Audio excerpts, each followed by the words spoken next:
Yeah, just to say we're really, really happy to have with us tonight Joshua Simon, who's kindly agreed to introduce his amazing event, show, installation, multimedia extravaganza in which is in a German university in northern Germany, a place called Luneberg, which maybe some of us have never heard of. But he's based in Tel Aviv and Philadelphia simultaneously. And he's going to kind of take us through his extremely fascinating project. And the connection with our organization is that he's very much inspired by what Alex Levant has called a subterranean current in Soviet philosophy and generally Soviet culture, which is we are also working on, in the sense of taking out of it those wonderful things that were developed that have been hidden for a long time. And in particular, Ilyenkov did work extremely closely in the 1960s with a man called Alexander Mesheshekov, who was a psychologist and who did incredible research in relation to mentally, audio-visually and challenged people at a school in Zagorsk. And they made incredible progress there. I just want to read out a few lines that Ilyenkov wrote in relation to that study, in relation to human psychology. He said that the new needs that human beings have were unknown to the animal, were unknown to the human animal. And they become more and more complex and diverse from century to century. They are historically developing needs. They arise not within the organism of the individual, but in the organism of the human race. And he puts that in quotes.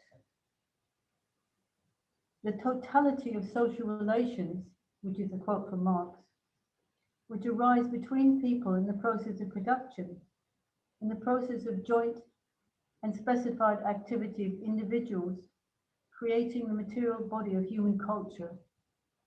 And then he asks, what distinguishes human beings from animals? And Marx's answer to this was the universality of the human being. So already we have this dialectical, self-related opposites of individual and universal. What is it that makes us individuals? What is it that makes us human? What is it that gives us personality?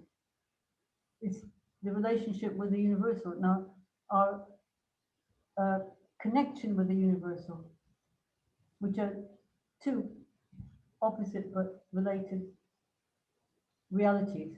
And I think that Joshua will explain this in a much more concrete way through the work that he's done, which is an example of universality because it involves so many different people and historical and geographical worlds, if you like. So that's my introduction. Thank you. Over to you, Joshua. All right, fantastic. Thank you so much. I'm very excited to be here. I'm actually here to learn, to be honest. I'm very attracted to, I have a feeling that this is the future, to be honest, a kind of learning those pasts that were not available to us. We all have our biography in relation to the black hole of 89-91, but definitely, read this world that we're in that doesn't have in a way the vocabulary to describe itself. Up until Trump, people thought they're on the right side of history or something, and only in 2016 they realized that there's a problem.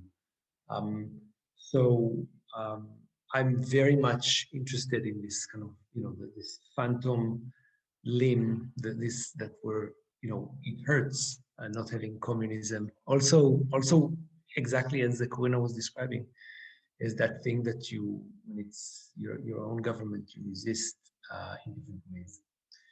So the Dividual is a project I came to from a previous one, which is called Being Together Precedes Being, which is basically a one-liner of what Corinne was just describing now so beautifully with the Ilyenkov and with Marx quotes. So Being Together Precedes Being was really a big project, like 3 years. It was within a specific context of being a director of a contemporary art museum in Tel Aviv, under a kind of a Croatian style, Hungarian style, right-wing government that is using everything, using artists as a way, kind of scapegoats and so on. So we decided to work with something that will actually, if they are looking for us, then they'll find us, kind of. And so we did a project for the 99th anniversary of the Bolshevik Revolution. We called it the Soviet Revolution. And then when it came to Germany, actually, for the centennial, the translator brought it back and called it the Russian Revolution. And this is in relation to this universalism. And it was like, that's not why we're talking about it 100 years later. I mean, it happened in Russia, it's true, but there's something there that is, you could be a Bolshevik in the US, right? We know that. It's as of course a derogatory term. So we're like push and pull on this. But in any case, that led me to kind of one of these realizations in relation to specifically the 5-year plan, but then definitely Ilyenkov from a very different direction, that there is a kind of work going on looking for a scale beyond the individual and the mass, beyond between individual and mass, between person and collective. And with regards to the actual term individual, so this informed the whole exhibition, which includes symbiogenesis, the undercommons, which is a kind of a term within kind of Black study. We have radical feminism context, Marilyn Strathern style anthropology as perspective, but it's all informed by this basic understanding. So just I'm going to grab. We have a display here of, I'm in the gallery now, the Kunstraum, and we'll have this display of books. And so one of them is, from the collected edition of Brecht. And Brecht has this tiny text, like half a page, from 29, so the first year of the 5-year plan. It's called Individuum und Mass, where he uses the term Dividual. So this is Brecht. Then we have also with Paul Klee using the term Dividual in relation to image making. So he was teaching in Bauhaus School exactly 100 years ago. And in the painting classes, coming from fabric, textile design, he had to explain how an image is made without depth, without layers. It's all happening on the same level, surface, by weaving. How do you create an image? So he basically developed the idea of a scanner. That comes out of, weaving, like a history of weaving. But in any case, the way he describes the Dividual is that thing that even if you omit parts of it, it still exists, where the individual, it's literally cannot be divided. If you cut it, it's not itself anymore. In relation to image making, but it has implications in technology and, the way visualizing through technology. And this was picked up by Deleuze and by others. Deleuze, it's the text from the 1990s, but actually already in Cinema 2, he writes about Eisenstein. He uses the term Dividual, where he speaks of them, especially in October, but these films where the masses are individuated, like behave like individuals, but whenever you see a person, the person stands for a collective. And so he has nice phrases there. I'm a bit reluctant to endorse totally Deleuzian. I don't know if it's because of him, but it's because I was kind of intellectually raised in the 90s, and I see the damage to this day of this Deleuze, Derrida, Foucault, and and the erasure of histories, basically the left outside communism and all those things. So in any case, so this is part of the context of the Dividual. Now I want to share with you something that just came up, was published today in relation to the exhibition, and that is a series of videos that are, there's a platform that invited us to do this. It's called Classroom on Art and Education. That's a website. And so I edited one, and I want to show you because I chose this Lisitsky image. You know, this Lisitsky image, 1929, this Russian exhibition of radio, theater, and so on, celebrating the centennial, 27, the 10th anniversary, sorry, 27, arrives in Zurich in 29. And in 29, it's Lisitsky who's making, he's in Europe, he's making the poster. And the poster has two elements. On the one hand, it's photomontage, it's constructivist. But on the other hand, it's already a kind of socialist realism in the sense that you have these over-the-top, huge figures that are bigger than the architecture of the actual building, you see here, right? And then there's the whole issue of the androgynous subject of intelligentsia and proletariat merging together in the revolution, which is supposedly the symbolism of this image. But me being a twin, this is an image I've been using as birthday invitations for me and my twin sister from time to time. I'm haunted by this image. You know, you see this double-headed teenager with three eyes, and it's one of the visual renderings of the Dividual, I feel. And so what that is, here I'll show you how the program looks, because it gives you a kind of a feeling of these different lanes that we're taking. We have this radical feminism, we have pre-Aristotelian understanding of life in like fertility figurines, symbiogenesis from the school of Luneberg and others, the holobiont, the idea that kind of evolution is the evolution of symbiotic systems rather than of independent organisms. So me and my bacteria are a holobiont. I literally can't digest without my bacteria. So, and you can see how this relates to, for example, to Ilyenkov. Martin Luther King's idea of agape, which is this word in Greek that is neither philia nor eros, the love of God, and his way of using it as a political term, which is really remarkable because the effects of it are all the way to science fiction, like Octavia Butler, and things like that. Absolute empathy. The idea, it's science fiction, but this idea that you have aliens that if they inflict pain on you, they also feel it. So comes out of a specific kind of theology of liberation, Black theology of liberation. Other things have to do with, well, the quest is too complicated to describe, but it's really a beautiful story of basically a new species of enslaved people that started a Black Atlantis under the Atlantic Ocean. It's like a myth. Really beautiful. This is also about Octavia Butler, Amy Bang. And this, we get to the highlights, I think, for us, just to show Marilyn Strathern and Silver Tonge's film about Antonin Artaud. All these things relate to this kind of Dividual, Marilyn Strathern, which I mentioned. And I just want to talk about Platon Kirgentsev before we talk about Talking Hands, which is a film that has actually footage from the school.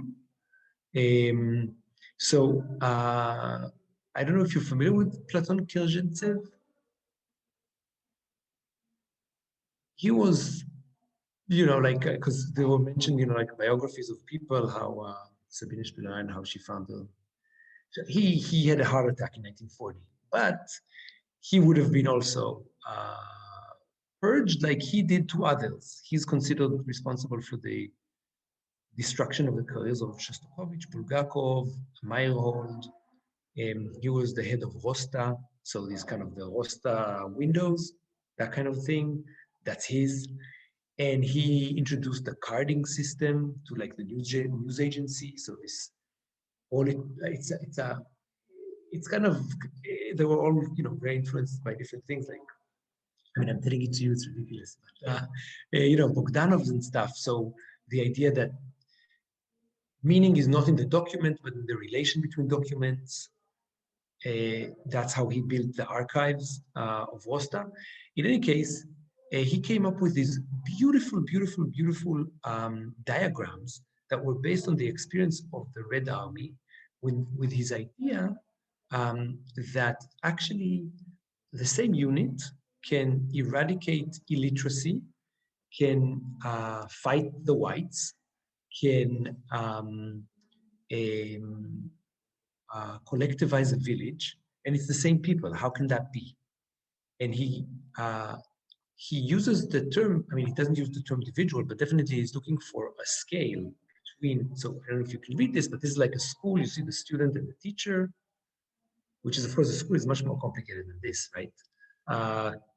But he was trying to make this kind of vertical, horizontal, and combined relations. You can see that democracy and monarchy are pretty much the same, but there are some horizontal relations. So this book is the Principles of Organization from 1924.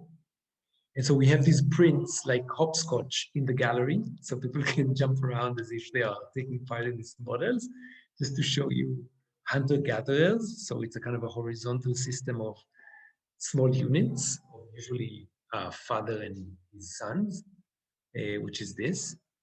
And so he was trying to make something very diagrammatic and so on. Very politkult, like he was involved in a lot of things, politkultish. So he's a kind of a figure of the 20s, and then he, yeah. It's either him or Stalin who wrote the scathing review of Shostakovich. Benjamin wrote the storyteller following that. Joshua, can yes. you just repeat that, because your voice went, just repeat the last I'm just talking about Kilzhentsev, who's really a figure that I'm sure is going to be more and more researched. There is a scholar at Princeton called Devin Fore, who we probably know.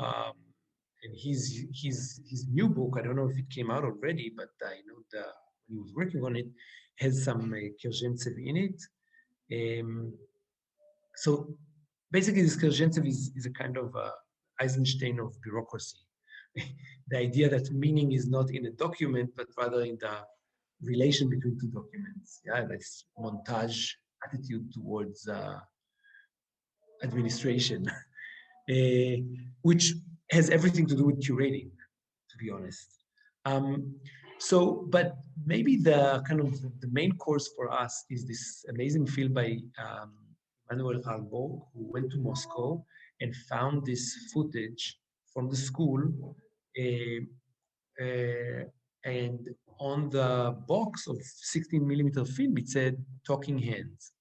And it's unclear what the time is, but it's between the 50s and the 70s, because, you know, you see the surrounding of the school at the time.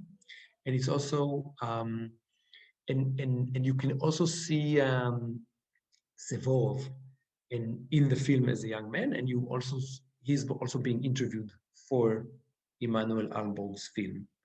So I can maybe show you a piece if you're interested. All right, so I'll just say that you know, this is one of the entry points to the whole project, Emanuel's film, because it's so beautiful, and it's, I don't know if Corinna was able to share it with you, but it is for now available on Vimeo. Also, if you go to this art and education link that I showed, it's there for now in this kind of classroom on the Dividual. A lot of the references in this exhibition, just to say, you know, they didn't really use the term Dividual, but I read Dividual in it, you know, so if it's Kilzhentsev or Agape in Martin Luther King and so on. All right. And there are much more works that I didn't mention, but you know. So why don't we watch the beginning? Here I have to share it also with sound. Tell me if you hear or can't hear or something. This is Savorov drumming, by the way. In the credits, you learned that.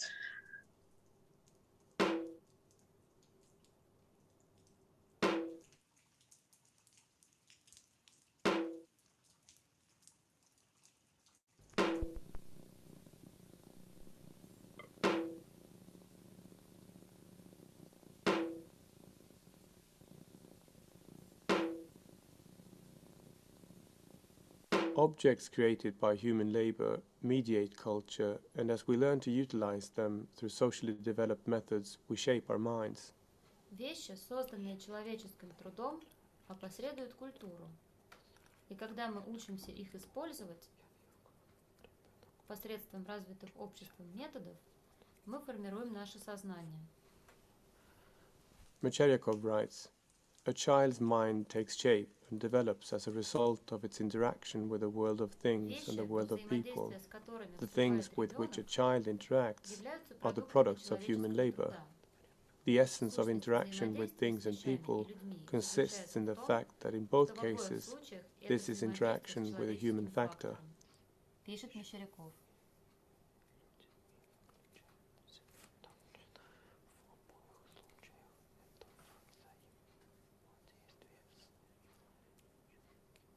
Activity with objects is essential for the development of the human mind. This understanding is attributed to Marx's idea that for an individual being, the appropriation of the object is the appropriation of human reality, and that through the human activity of transforming nature, he transforms himself. Это осуществление на деле человеческой действительности. Он также пишет, что деятельное изменение природы человеком изменяет его самого.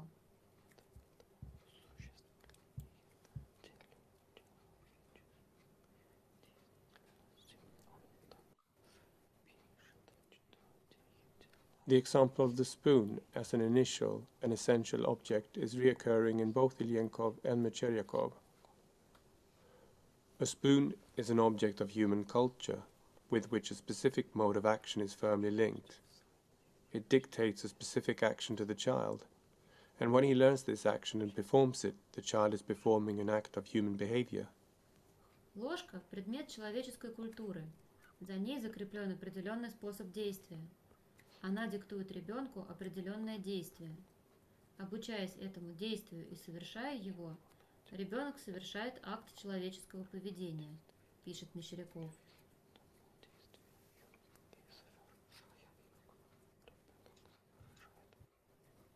Maybe I'll show you a little bit of the footage from the school, the black and white. Yeah, you know this material?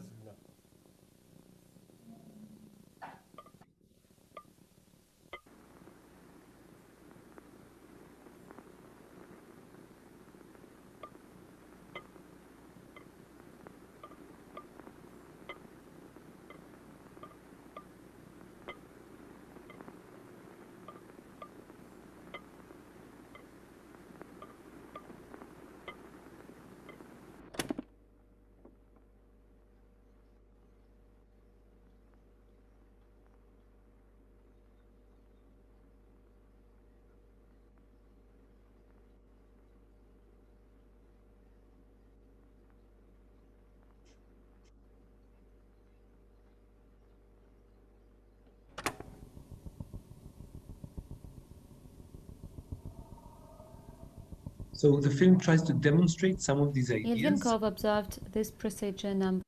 It demonstrates some of these ideas, but just to show the classroom, which has these ventilators. Do you know these materials? It's just spectacular. So how do you call the student with a ventilator so they feel the air? There were two broad windows, each on the outer two walls, and within this rectangle there were 12 ordinary one-piece desks. 3 such desks constitute a class, meaning there were actually 4 classes, 4 groups of 3 pupils each in the biology classroom.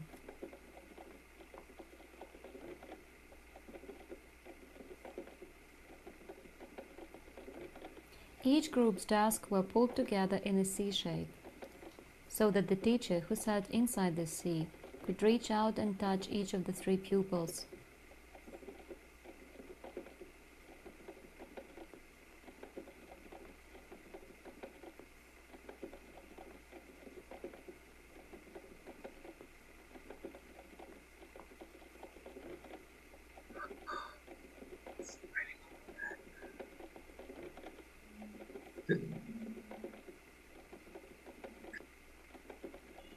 The bedrooms for the students contained 6 or 7 beds each. In my final years there, my bedroom was the smallest. It had 4 beds. Instead of the 5th, there was an ordinary school desk at which I would work in the evenings.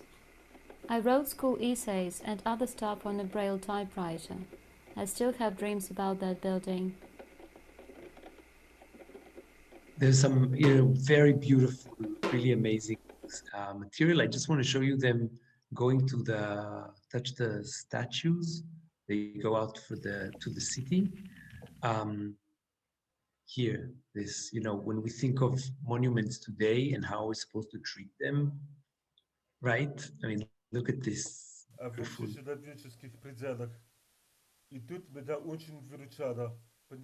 I had always wanted to be a full-fledged person in universal rather than deaf-blind terms, and here I was given a huge helping hand by the way Ilyenkov understood not only the specifics of deaf-blindness, but above all the problem of talent, that it is something that can be formed during one's lifetime, and not something biologically innate.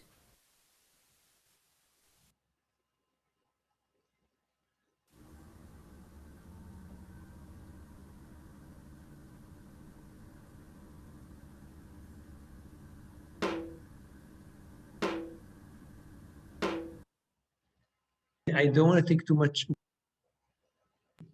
I don't want to take too much of your time. The film is available. We can share it also, the link. But this is just to say that the issues of ability and disability relating to the senses from a perspective of a kind of a social history, even rather than neurochemistry. Those kind of things are, inform this the basic, the underlying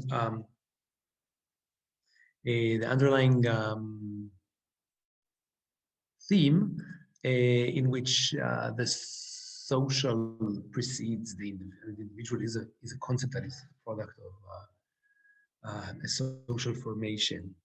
The way we experience our individuality is as if it precedes the social. So very much, going back to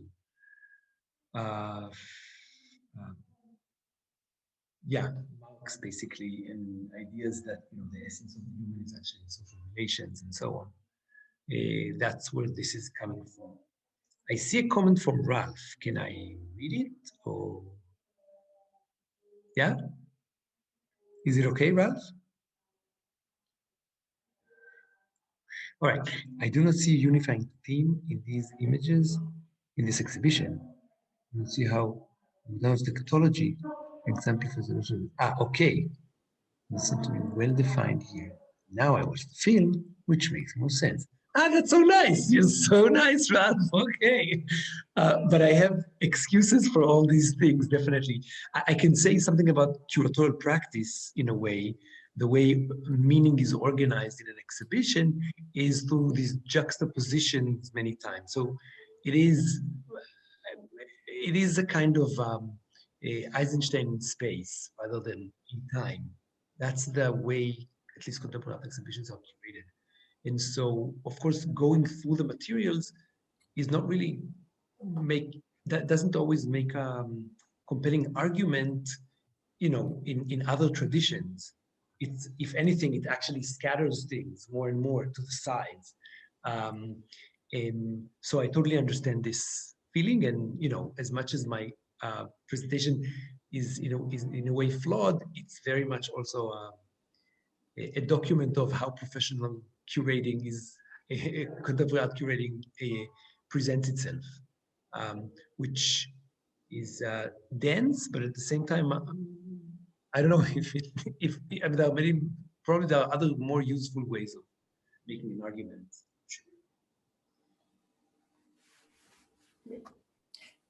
Thank you very much, Joshua. It seems to me that you grasped the very core of the problem, what it means to be human, to be personality. It doesn't mean to be a monada, which is closed, which is individual in this sense, yes? But to be individual is a result of a common efforts, and result very complex and not assured, yes? It is a fragile result, and it takes efforts to be saved. That is why Dividual. That's beautiful. Thank you so much for saying this. I can add two things. One, etymology-wise, individuum is Cicero's translation to Latin of Democritus's atom. So, we don't even need to know Greek, but, a is negation and tomen is to split. And so, and we know that you can split an atom now. So, but the atomen, and then individuum is like the way, because it's indivisible from itself. But the idea is that the individual is, you cannot divide it from itself. If you do, then there's a problem, and we have psychiatry and other things for that in the last centuries or century and a half. But it's also separate from the rest. That's really key to individual, that it's separate from the rest. While the reality is very different of life. And one of the elements that we bring in the exhibition many times, and this is, Lucy Rigaray is like the first presentation in this video thing I showed you, because she says it's very different to hold a child outside your body than to hold it inside your body. It's very different having sex outside your body than having it inside your body. Because the idea is that woman, in a way, is individual in the sense that it can hold life. Life holds life in it. So it's very different from the kind of Aristotelian idea that you're supposed to fertilize some other thing. It's like a trajectory that goes all the way to, I don't know, settler becoming. Yeah, I come from Israel, so there's the desert and you need to conquer it. If you come from Argentina, they have the same scenarios. North America, they have this, this kind of. It's a very different perception of what is life and what is the meaning of that. And so, we kind of put all these materials together as a starting point, I hope, for conversation and investigation that for sure will be informed by I call it the Great Soviet Encyclopedia. It's like this encyclopedia of a cosmos that is, for the majority, that is not accessible, and we are studying parts of it and see how they're useful to look at it, kind of like terms in the encyclopedia that they're now useful to talk about the world now, but it's an encyclopedia from Soviet times. So we have also Andrei Platonov, Chevingu in the exhibition, because there's the description there of the pile of people. It's like in the library section. So there are different elements. Also Eisenstein, like kind of, we cut the selection from October, just the objects in the palace. We talk about that because it's a way actually of looking at these things without fetish. How do you do something? How do you look at these things without fetishizing them? Which is, it's montage basically, the way he does it. So, there's a lot of material. The exhibition is now I did it with the students after a very kind of intense seminar on Zoom, and I came here to install it. We're doing it in Los Angeles, of all places, in the fall, where there will be probably more presence of Octavia Butler, like more kind of California, West Coast stuff. And then, I mean, I would love to bring it to London, actually. But maybe I can give like a concrete example from art history that relates. If that's okay. So, you know, the Surrealists are a bunch of Catholic men, mostly, I mean, considered mostly from France and Belgium. The reality actually in numbers is that there's more Surrealism outside France and Belgium than in them. There's a beautiful reader called Black, Brown, Beige of Surrealist manifestos outside Europe. But they applied something from psychoanalysis that psychoanalysis itself wasn't able to do, because the clinical treatment in psychoanalysis is geared towards the individual and the consolidation of the individual, you know, life story and so on. What they took from it is the idea that we share the unconscious. And so from the kind of liminal, the organs that are between the inside and the outside that, you know, dominate the imagery. So the mouth, anus, vagina, eye, right? These places that are between inside and outside that are, you know, in Dali, in Man Ray, of course in the kind of more Batayan, Bataille style. But we all treat this as like the genius of this or that individual. Well, first of all, they were basically fellow travelers of world communism, as we know. They always wanted in, but the communists didn't let them in. So that's important to understand what they actually were. But secondly, they developed this technique of taking this children's game, Exquisite Corpse, where you paint, you know, I would say I would paint the top, I would fold it, then I give it to Kirill. Kirill paints the middle, he folds it, he moves it to Marcello, Marcello does, and then we have like an artwork that has no one author, and that the artwork is actually a shared experience in a way. And that brings back, you know, traditional forms of art, you know, music, pottery, weaving, things that people do together. There's no performer and audience. And I think in the film, in the footage from the school, where you see the conversation taking place in the hand, there is such a thing as a conversation. I mean, now we're so much into, I mean, subjected, and we are totally on board with this kind of signal, and then it's being received, and then you get the signal back. Let's say we're texting, yeah? So the conversation, if it's anywhere, it's on a server somewhere, owned by Facebook, if you're on WhatsApp. But this footage that shows you that the conversation is happening, this is where it's really an amazing image, one of many in this film.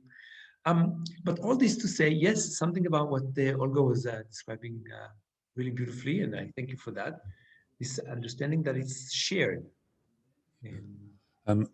Yeah, so I found a lot about that really interesting. I guess partly what I'm doing is seeing who else has questions, although I'm in a very loud place, so I may sort of leave people to ask their own. I've got lots of things to say. I love from the start, I'm not sure if you were quoting someone else or if that's your idea, the phantom limb of communism is a brilliant image. But yeah, so I think there's a tension which I'm quite interested in, and maybe the fact that there's a tension is a good thing, and it's something that's explored. Oh, and I guess the first thing is a bit of trivia.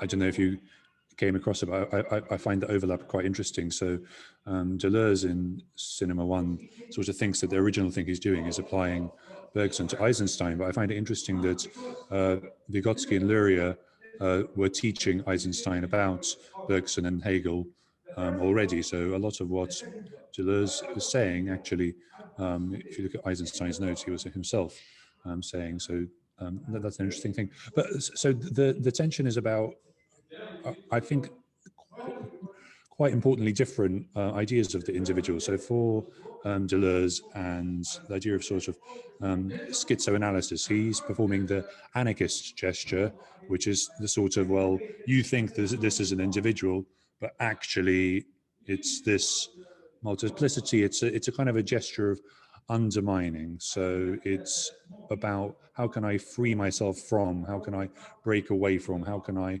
well, it's, I mean, he's within the post-structuralist scene, he's certainly structuralist compared to someone like Derrida, but nonetheless, compared to Ilyenkov, another way to say it is I think the problem with Deleuze is, okay, we have all of these stratifications, but there's also something that is being stratified. There's actually, for Ilyenkov, there is the ideal. So these people who were disabled, we can actually do things to make them feel a part of something, and that feeling a part of something, that uniting to something is freeing, rather than separating from something. I just think that wanted to talk about that tension. Thanks. Thank you, Kirill. I want to say something, during COVID, at some point, the BBC aired this new TV series by Adam Curtis, Can't Get You Out of My Head. Did you all see it? And it's all about the kind of the demise, the rise and the fall of the individual. And one of the materials he had was this story about a person who wants to have an operation to transition from men to women. And the NHS, it's like the 80s. It's a footage from a documentary from the 80s. NHS, has committees, and it's all, as they used to call it, elitist. Basically, public servants are doing their job, which involves a lot of administration, and they can't wait. That person can't wait, and so they have the operation by themselves, and it's celebrated in the footage, the original footage of the 80s, celebrates it as exactly this, what you described. It's an undermining of this system through individual agency of basically separating yourself from the system. They saved enough money and they can do it. But then what happened is that person had a car accident and was treated, and the people in the hospital didn't know. With the genitalia, they didn't understand what is it. They thought that it's someone that had a pregnancy, that they didn't understand what's happening. And so basically, they damaged that person for life. And then there's no one for them. That's individualism, So her boyfriend left her. Like the story that once they turned off the cameras with the success, sticking it to the men with doing it by themselves, they were basically conned by this idea of you can do it by yourself. And I have so many other examples. I come from a place where you have very strong kind of ultra-Orthodox communities. And, it's not like I want to live this life, but it gives so much meaning to life. The community, not even the religion. The religious side is just a commitment, in order to be able to be part of the community. In a way, it's the price you pay to be. But it's very strong. Yes. So thank you very much for this, Kirill. And I think the show is really good. Can't Get You Out of My Head as like a starter for a conversation. What do we do? The individual is a problem. What do we do with it? Kind of. And the Dividual, this is just one project that suggests, maybe learn from all this. Yeah. Anyone else who's got a question or a comment or a thought?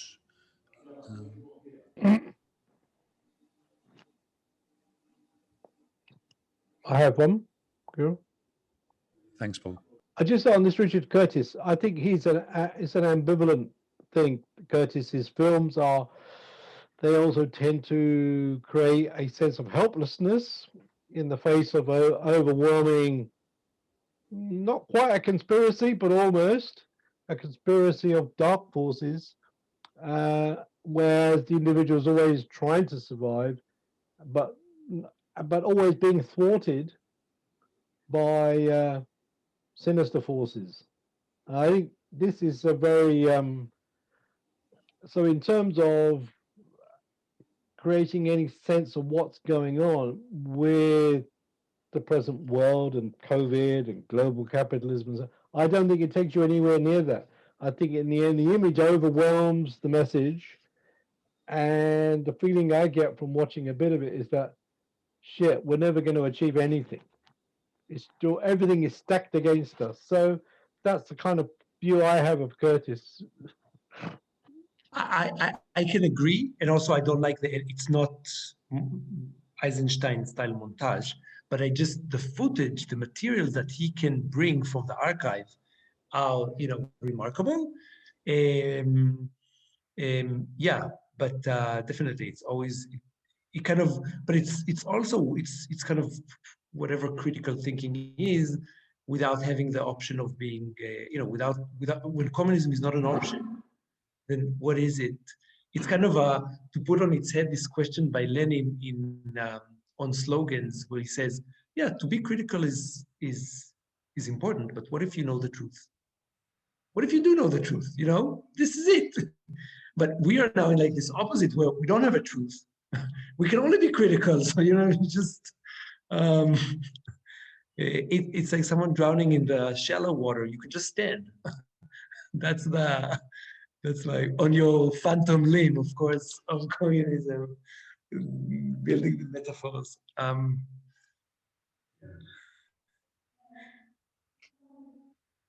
Maybe I would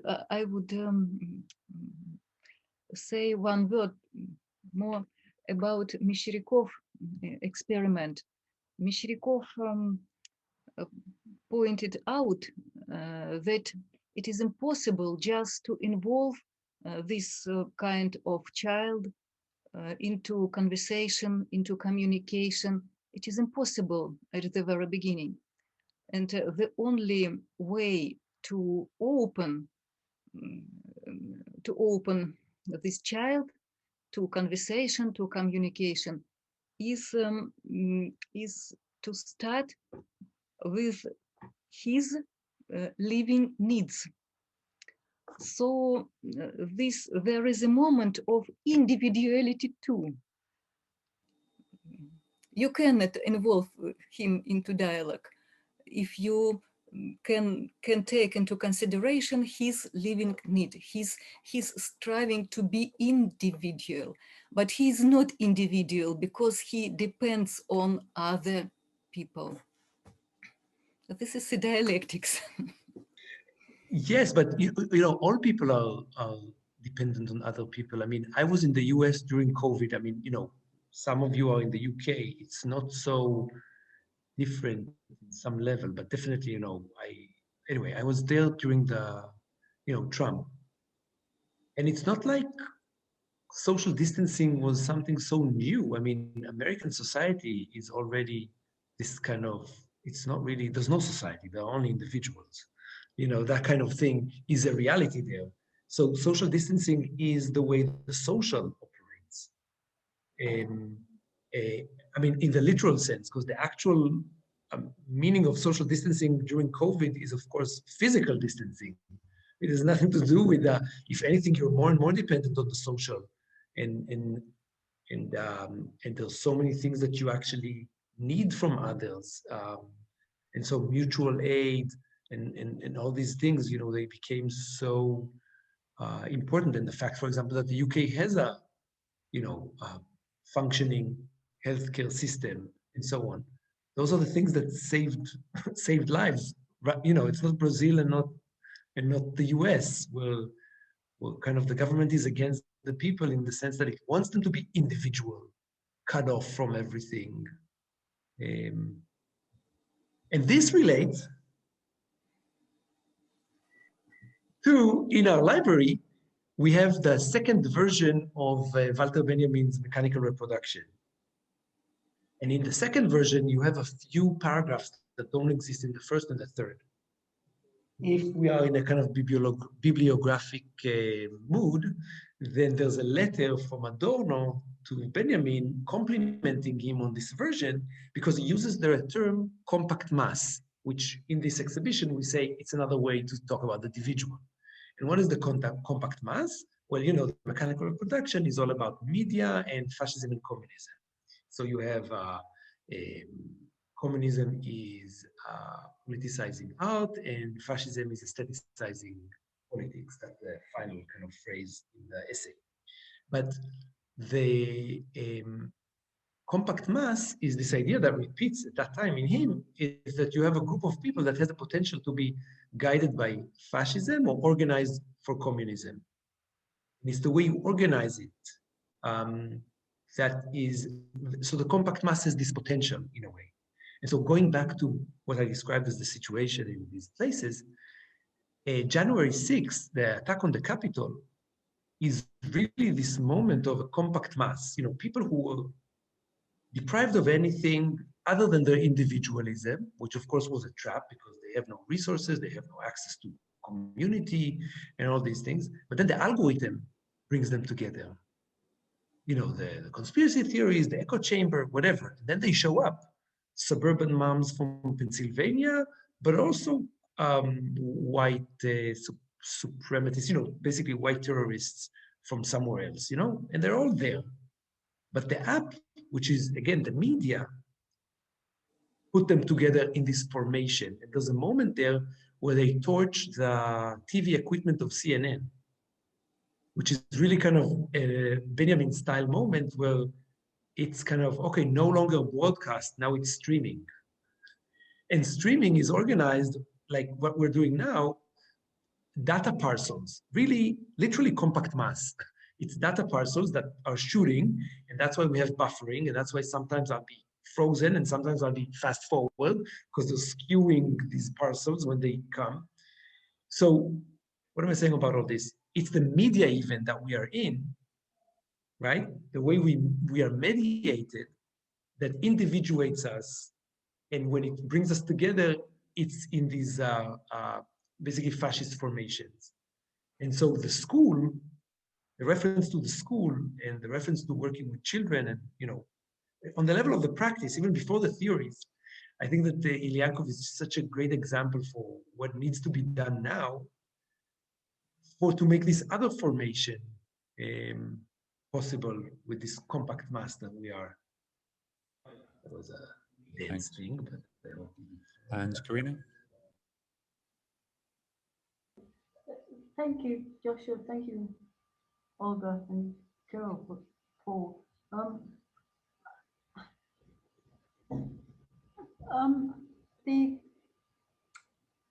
what makes the individual, obviously, is the relationship. Well, I think we agree it's the relationship with the universal,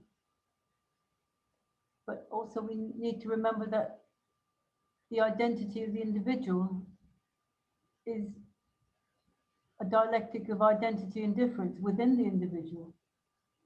So the difference is not only from the outside, the difference is also from the inside. And the difference maybe could be an absence sometimes, if you have a missing, this pain of the missing limb, the pain of absence of something that's not there. And I don't quite agree with you, Joshua. I think about the algorithm that mobilized the people to go and mob the Capitol. I don't think it was the algorithm. I think it was the absence of an ideal, and they had this ideal of being the true Americans, making America great again. I mean, they were mobilized by an ideal, actually, a terrible ideal, disgusting fascist type of ideal, but not by the algorithm.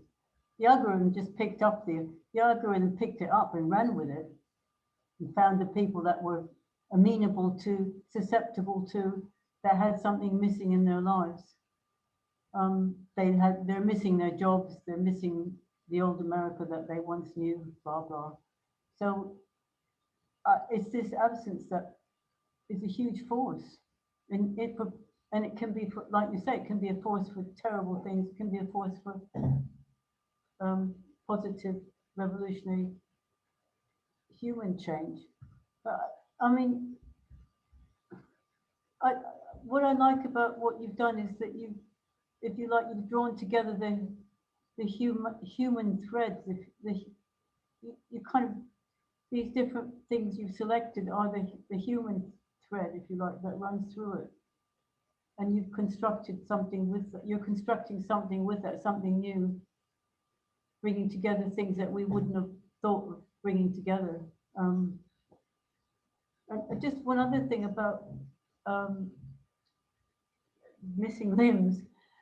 Oliver Sacks, the famous neurologist, wrote a lot about this subject. He investigated, he studied it, empirical studies. And the interesting thing about Sacks is that I just read that he had a long correspondence with Luria, which has been recently published. So, and in fact, he was inspired, very much inspired by Luria. Luria was 40 years older than Sacks. But Sacks is a very, very popular figure in a fantastically talented man. So I think this is, it shows that the fruitfulness of this connection, and again, it's rather hidden. The funny thing is that Sacks was upset. Sacks actually upset Luria because Sacks said to Luria, "You're a student of Pavlov," and he was exactly the opposite. Luria was not a student of Pavlov; he was an anti-Pavlovian. And anyway, they became friends after that misunderstanding. But this bringing together these currents is really important. So thank you for what you're doing. It's fantastic. We should have it in London, yes. Yeah, thank you very much.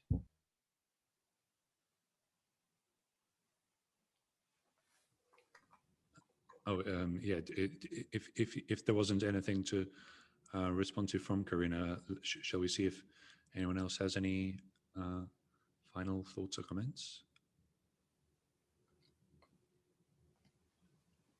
Or questions or areas of exploration that we haven't covered yet? I guess the only thing perhaps to... I do. Oh, okay, great. Yeah. Are there, Simon, are there any writings connecting these ideas with traditional mass psychology, which something I'm learning about now for reasons that I might say in a minute, but anything connecting it with traditional studies? I can't remember the names of the people right now. Canetti is one, Elias Canetti, and several others. Freud, group psychology. Are there any studies of this nature? I think on a, am I muted? No. Okay, great. On a kind of a fundamental level, let's say, and this I alluded to in the surrealist example, this idea that we share the unconscious. There are some phrases in Freud that I kind of hold on to in order to bring him also into this mix, because we share a discomfort, that might find its way through different, coding system of symbols and so on, in different people, different places. But there is something that and this discomfort of the unconscious, I think it's in John Reichman, as they spoke about Foucault. There's a beautiful analysis of this. So I take it, I think even Chantal Mouffe uses it like for political theory. But yeah, I mean, thinking of these, exactly thinking on these scales that you're mentioning, is something that I'm very interested. That's so great. Ralph is saying sharing in the unconscious, whatever that means, is far less significant than sharing conscious understanding. It is true, but also I could say about sharing unconscious, what I mean, we experience our life as so personal. That's just the basic, kind of understanding of life as being personal. And it's not even about, the fact that, just to give another kind of real existing socialism comparison, you had a kind of a deal. You have access versus privacy. right? You get an apartment from the state, you get, you know, whatever it is. But services, we live in a world where there's no access and no privacy. I mean, the giveaway was to give your privacy, right? But we have no privacy. We are now talking on a system that we don't know anything about, to be honest. And not that we have anything to hide, that's another thing. But having something to hide is one of the definitions of being a person, that you have a private life. You're not a child that is, you know, under scrutiny by others that have the authority to regulate every moment of their lives. So just the potential of having secrets, which means having privacy, which means being a person, is literally taken from us in this world. And so it actually opens up, I feel, other, you know, options to exactly think of, as much as my unconscious is personal and private, I actually share it with others, certain things, basically the ennui of existence that the state can't help us get over, even if it gives us all the services for our survival. But so I think those are the things. I mean, going back to your question, George, because it relates to this, those are the things that, you know, I'm trying to bring on board, definitely. Those stories and histories also, and again, this kind of, you know, it's kind of an opposite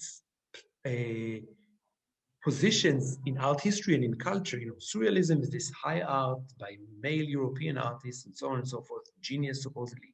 And then you have folklore, you have weaving or quilting or pottery.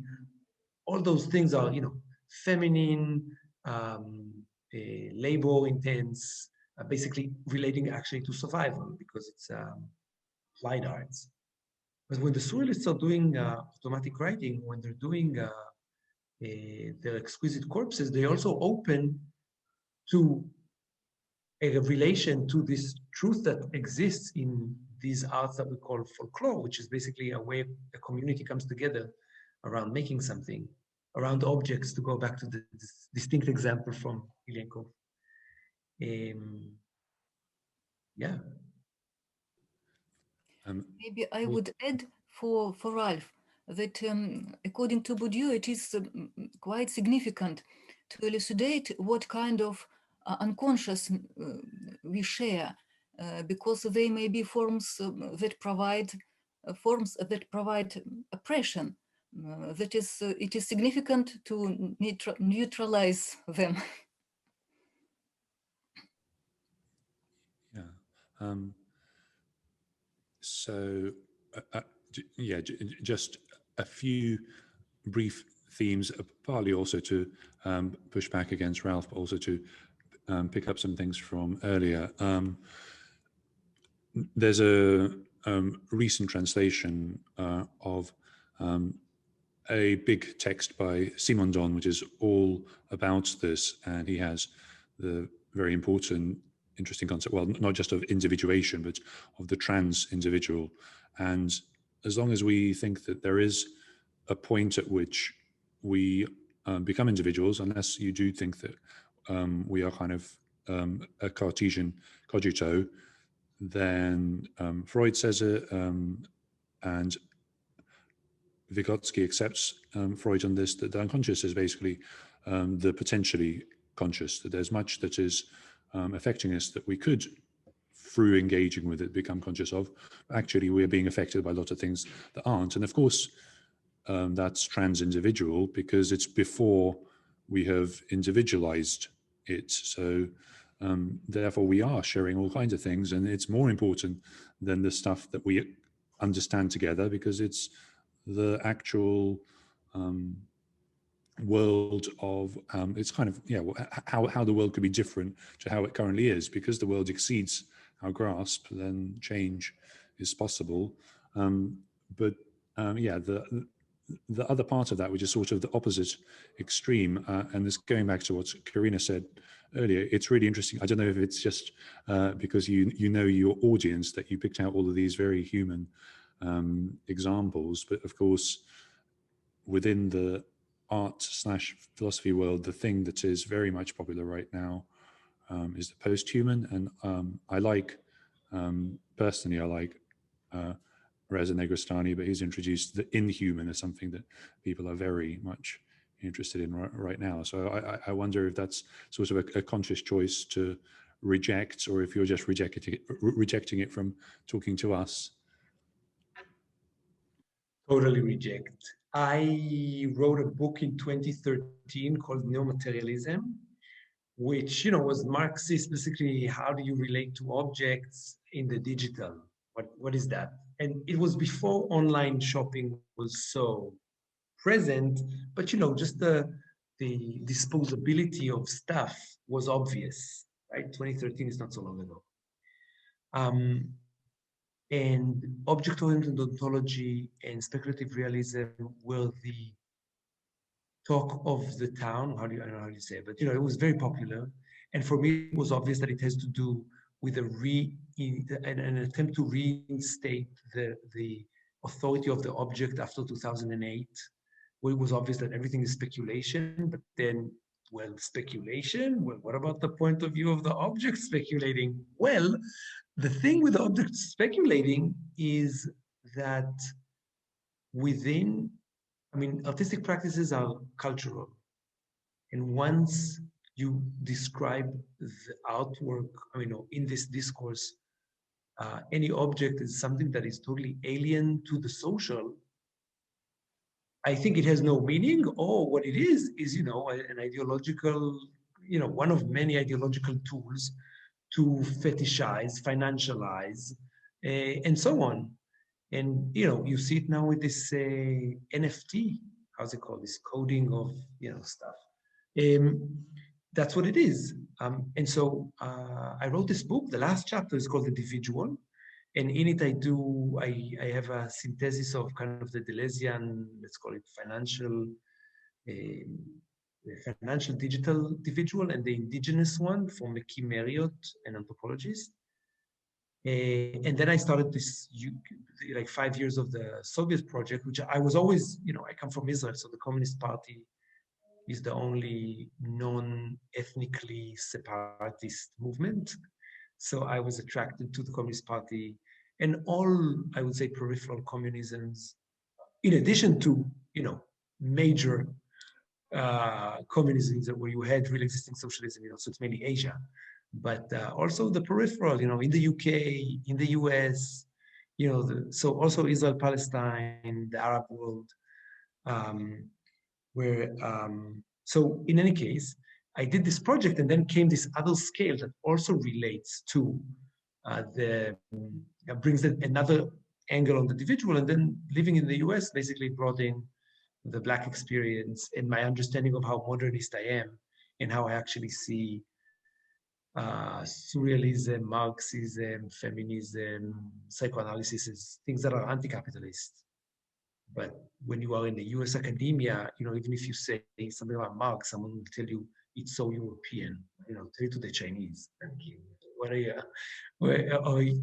So, you know, it's whatever. But I'm just saying that,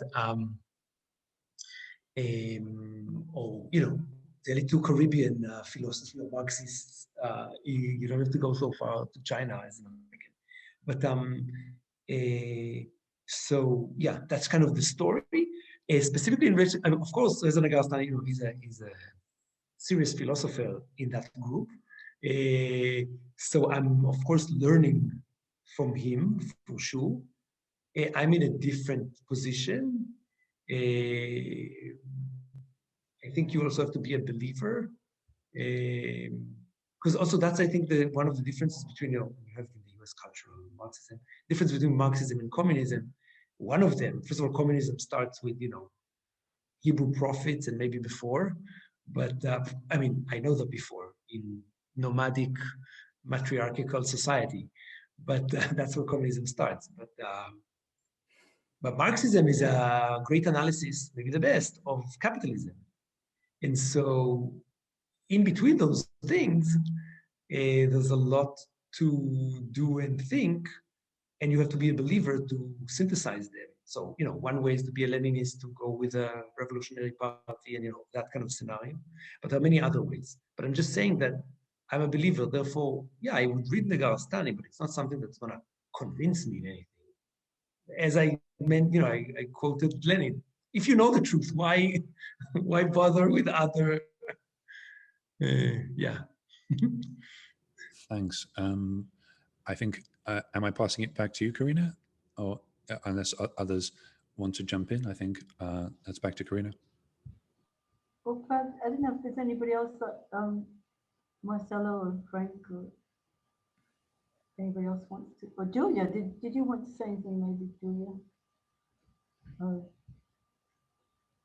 I think it's I think it's super interesting. I mean, I don't have any like question in that sense, but I'm also twin, an identical twin. So this is a female twin, which is like it is really interesting because I do an art project about Dividualism actually with my twin sister, an art project, and then I found this on Instagram, this exhibition.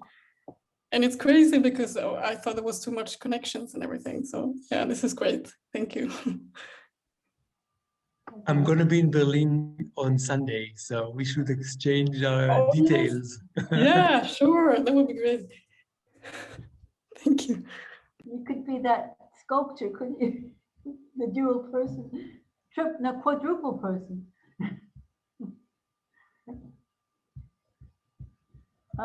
Anybody else want to say anything? Well, we really look forward to further news from when it opens, Joshua. You could maybe send us anything, images or podcasts or whatever.